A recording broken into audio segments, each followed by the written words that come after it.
Hello, this is CK7 here, and we are back for another director's commentary, this time on Heroes vs. Villains Round 3. I decided I'd go ahead and take care of this commentary before I upload Round 4, which is almost done rendering, by the way, on my Windows Movie Maker. So yeah, I figured I'd go ahead and take care of this director's commentary before then. So, with enough said, let's go ahead and get started on Heroes vs. Villains Round 3.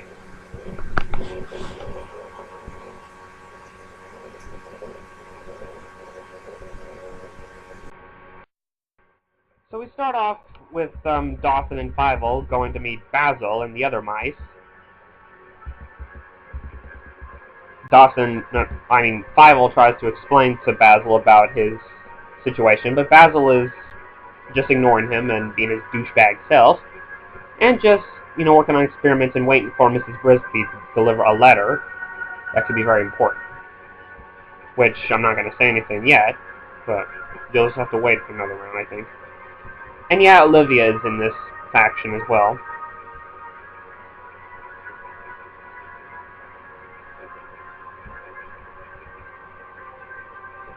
Then we cut to Prince John's faction, where Scar and Shere Khan try to convince Prince John to not have Froglet in their faction, because he might, be a failure to them. But John ignores them, and the two big cats decide to go out hunting. Then we have Maleficent meet up with Lady Tremaine to offer her an alliance. Which actually makes sense if you think about it, considering that they're both voiced by the same actress. Only Maleficent is much better.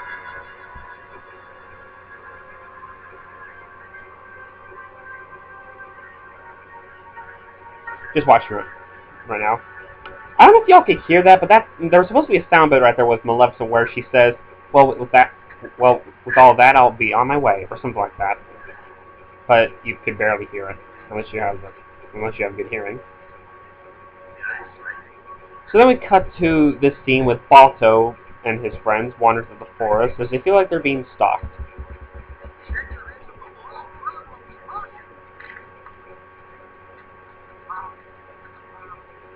And not too far away, Belle and Beast are also wandering through the same forest. Yeah, let's say Balto is another one of those non-Disney movies that I still like to this day. It's in my top 10 favorite non-Disney animated movies. And I especially love Boris. He's a hilarious character. Part of the reason is because he's voiced by Bob Hoskins, who we all know for his role as Eddie Valiant in Who Framed Roger Rabbit. And they have company, unfortunately. As they encounter the bear from The Fox and the Hound. I'll be honest, this bit right here, this fight/intense cutscene, was incredibly hard to make.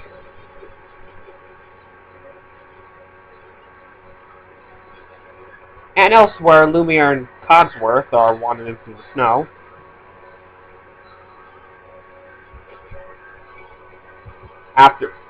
They basically, I guess you could say, escaped from Ruber's take over the castle and try to find Belle and Beast.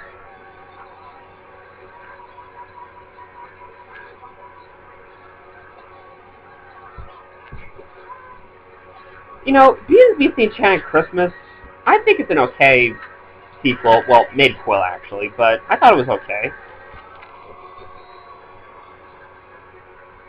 And Belle gets under attack by the bear from Balto.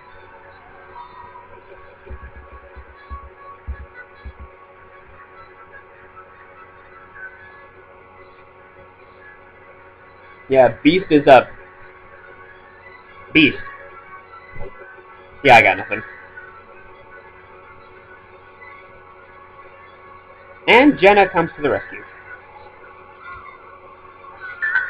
Yeah, this was originally going to be just Balto versus the bear from The Fox and the Hound, but I decided to add Belle, Beast, and the bear from Balto as well.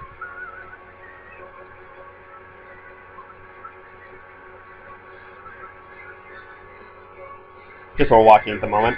I don't really have much production-wise to say about this. And of course, Beast shoves the bear down the ice. That's badass of him.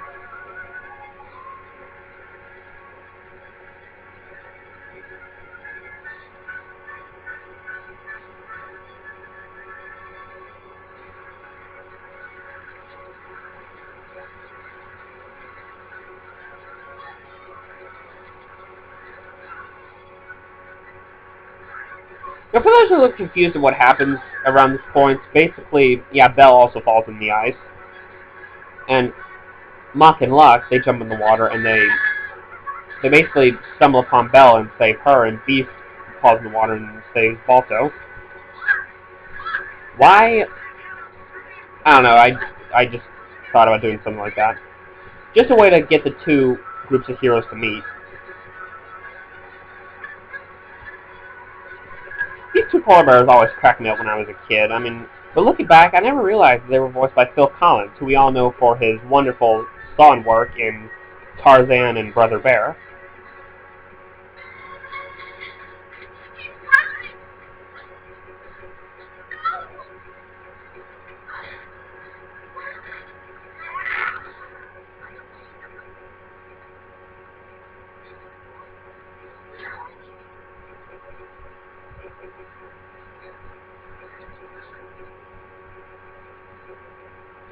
Yeah, I can tell. Ace is the one that does the cropping and the color filter, and I guess he couldn't crop that one scene with Muck and Luck. He was supposed to make it look like they saved Belle, but you can tell it's Balto.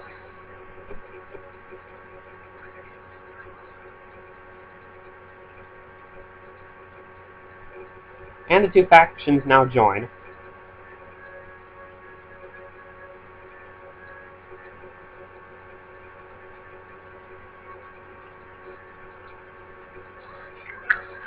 And Luck turns into a giant cotton ball.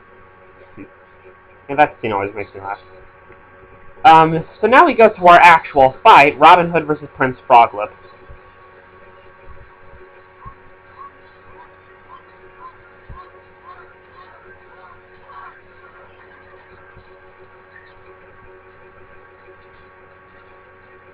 Yeah, just listen to the sound bit. So basically Robin Hood and Little John are crossing through the Prince John's castle in order to get to another group of heroes that they're about to meet, which you'll see in the next round. Well, you won't see them join. You'll see what group of heroes in the prologue they're going to meet up with. Yeah, I like history, but I really do not like these villains at all, because how much bloodering idiots they are. And the movie they come from, I do remember watching a bit when I was a little kid, but looking back, it's meh. I mean, I've seen much horrible animated movies before, but, yeah. So then we go to Mowgli versus Zekel Khan. So basically, Zekel Khan is looking for a sacrifice to use for his, whatever you want to call it, his occult, I guess, and stumbles upon Mowgli, who thinks would make a perfect sacrifice. But I think he's messed with the wrong man cub, though, as he has to also deal with his two furry friends, Baloo and Bagheera.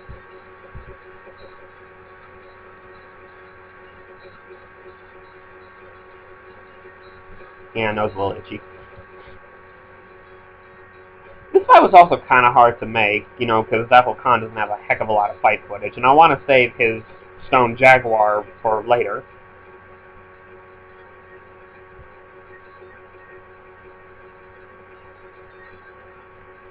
And Bagheera goes all boss on Zekel Khan. Just smacks him into the water. See how he likes it, being smacked into the water.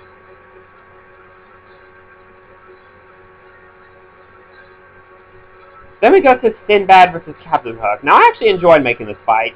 Yeah, it was a bit short, but I still am pretty proud of it. So basically, Sinbad goes to pirate from another group of pirates. Yeah, steal their treasure, basically. And that's kind of funny. Someone brought up on the forums that this is the first time that, that's basically a hero attacks a villain, and yet the villain never really attacked the hero before. So, yeah, it's kind of interesting. So this should eventually lead to some conflict between the two.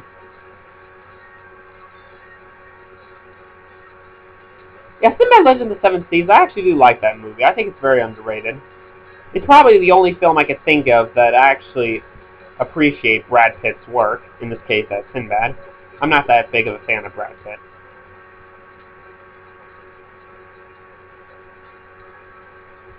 Then we go to Mrs. Brisby versus Lucifer. So Brisby meets up with Jeremy, who are near Lady Tremaine's house, but are unaware that her cat Lucifer is stalking them.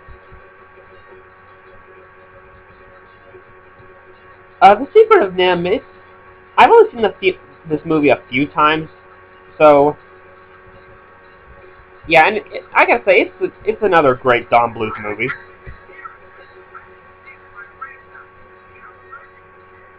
And I do like Jeremy, mainly because he's voiced by Dom DeLuise, who we all know for voicing other Dom Bluth characters like Tiger from American Tail, and Itchy from Always Go to Heaven, and Stanley from A Troll in Central Park.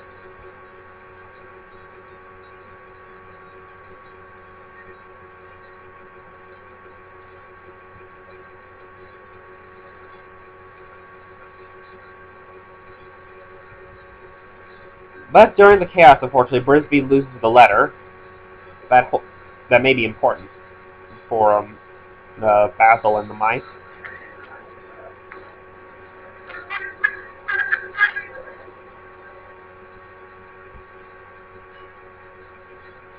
Then we go to Tiana and Naveen versus Professor Screw Eyes.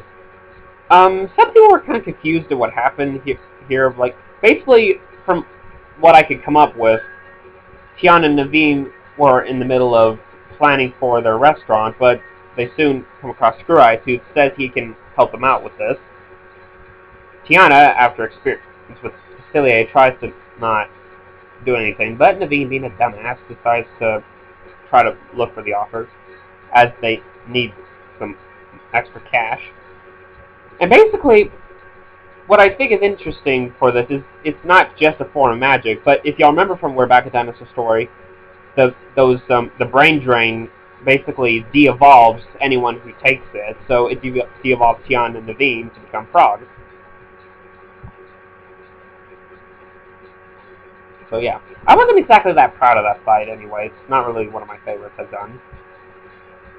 So then we go to Hubie and Rocco versus Shere Khan, which a lot of people were surprised at the name of that title. Two penguins against a tiger. So Hubie and Rocco survive have washed up ashore after escaping from the boat from the last round.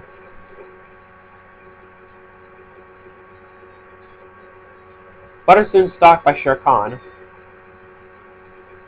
who swallows Hubie whole, and then Rocco jumps to the rescue and screams as loud as he can and scares the living daylights out of Shere Khan.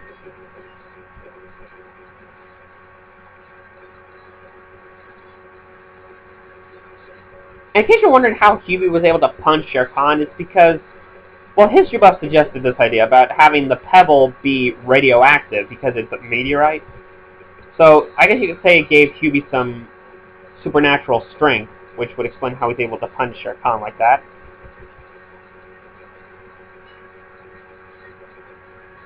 Then we go to Jim Hawkins versus Thrax, which this isn't much of a fight, but more or less just to get Jim's story arc started.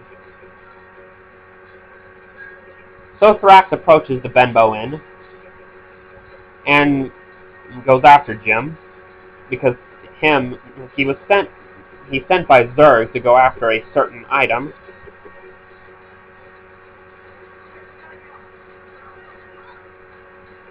And yes, I just used the gun from Wizards. That seems to be used a lot lately in these tournaments.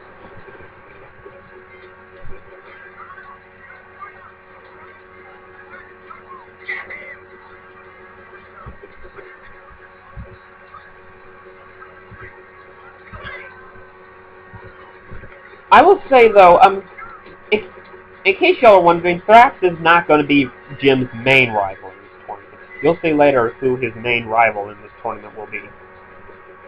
I guess you can say Thrax will be like a secondary rival. So yeah.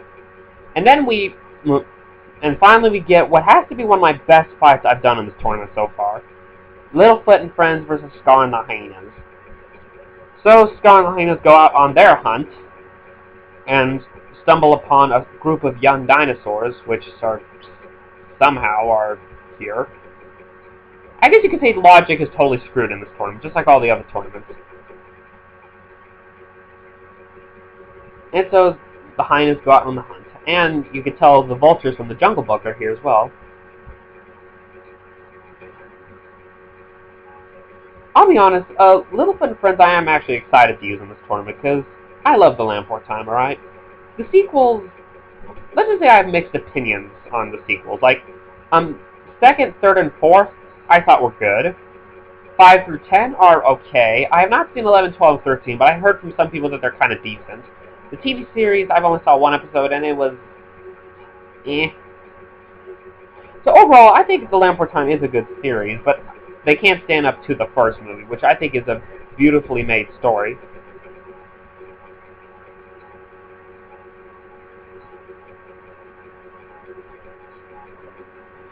Say the hyenas encounter the group of dinosaurs.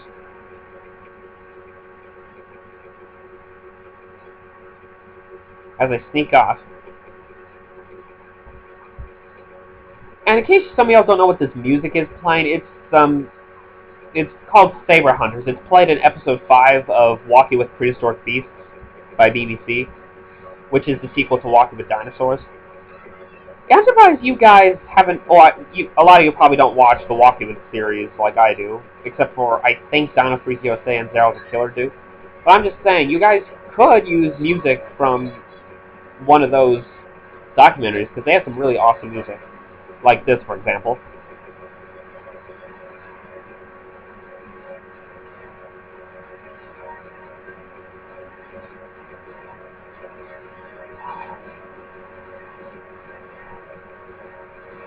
Actually, Littlefoot's story arc is the second story arc that I'm the most excited to work on. The first one is Jim's story arc.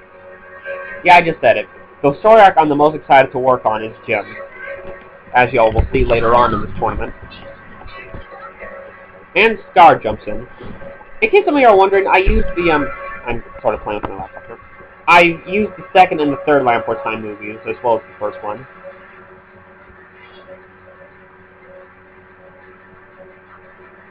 And I'll be fairly honest, I think I saw the second Lamport Time before I saw the first one when I was a little kid. I don't know.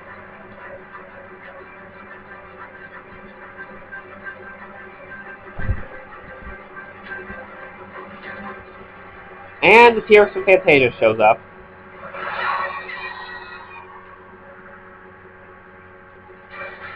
And Scar and the hyenas are going all Eric Cartman on it. See you guys, I'm going home.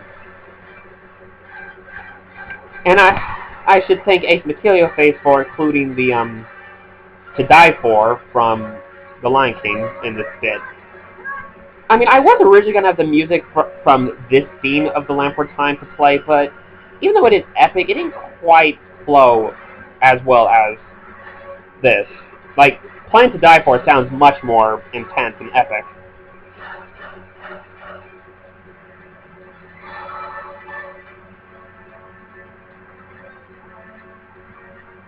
And now, as you can see, Littlefoot's mother has come to the rescue and saves them from the T-Rex and the hyenas.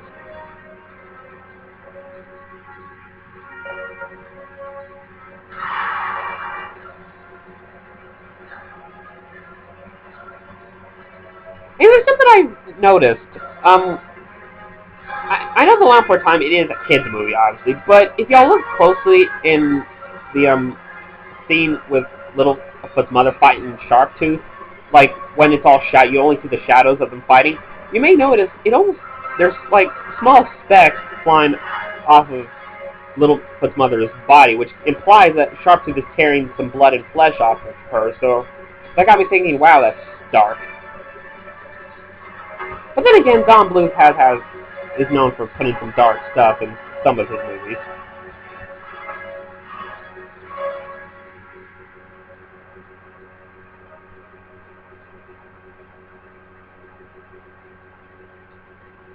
Then we go to the epilogue, where Tiana and Naveen meet up with Nessie.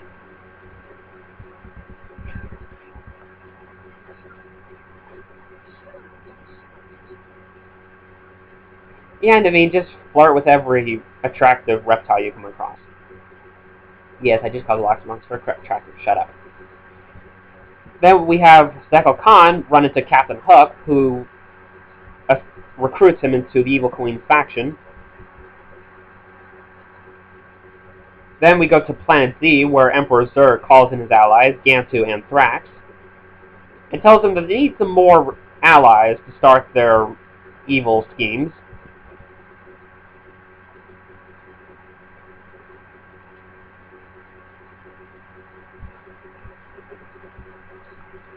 And Prince John, who is furious at Scar and Shere Khan for not being around to assist Froglip and to take out Robin Hood.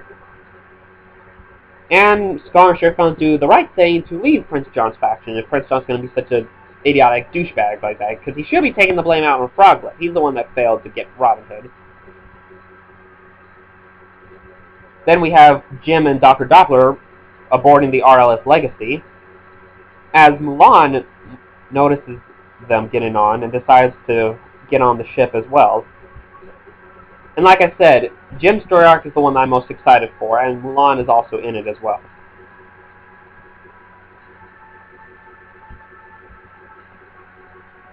And Lady Tremaine decides to join Maleficent's group, as we get a little roll call here. Maleficent, Lady Tremaine, Jafar, Iago, Abba Small, Zigzag, Fido, Hades,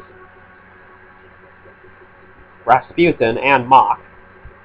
Pretty much the big A Disney and non-Disney villains.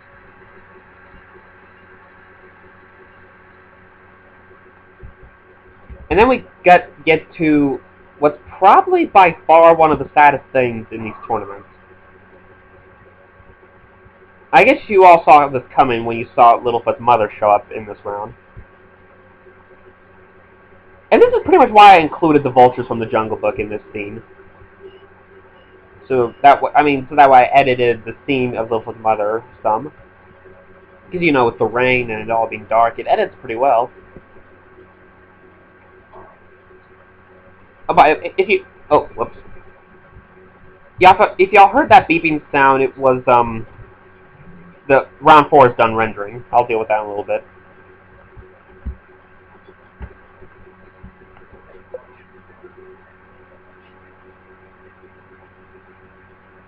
You know, I'll be honest, this scene sort of scarred me when I was a little kid. I mean, it is really sad. I'll be honest, I think it's more sad than the death of Bambi's mother, because at least with Bambi, he didn't witness his mother get shot, whereas here, Littlefoot, he's watching his own mother die right in front of him. I mean, that's some heavy stuff for a kid to go through.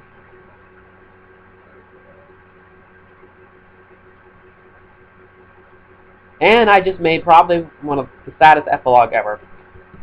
So yeah, that's round 3 of Heroes vs. Villains. And round 4 is done rendering. I'll upload this first, and then I'll upload round 4. So, yeah, this is Jacob round 7, and see y'all later.